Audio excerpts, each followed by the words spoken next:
polniy chekaplardan обязательно o'tkazib olinglar va o'zinglar ham o'tinglar qizlar. Bu juda muhim. Nimaga bu haqida bugun gapiryapman? Chunki kecha aynan chekaplar masalasida ancha biz konsilium qilganmiz va bizning klinikada aynan ham ayollar uchun, ham ularning farzandlari uchun chekaplarga hamma sharoit bor.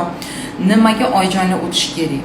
Nimaga? Sababi qachonki oyijonlar oilada sog'lom bo'ladi, o'shanda kayfiyati zo'r bo'ladi, baxtli bo'ladi va oilada hamma sog' bo'ladi. Chunki ona kasal bo'lsa, ona o'ziga qarashga vaqti yo'q bo'lsa, uni energiyasi yetmaydi farzandlariga qarashga. O'shaning uchun qizlar maksimum foydalanamiz, adminga yozilamiz va albatta chekapdan o'tamiz. Bizda hamma tekshiruvlar bor. Endokrinologlar ham bemalol kelib konsultatsiyalarni olishingiz mumkin. Semizlik masalasida, saharli diabet masalasida, zo'pla masalasida, ya'ni qalqonsimon bez muammolari masalasida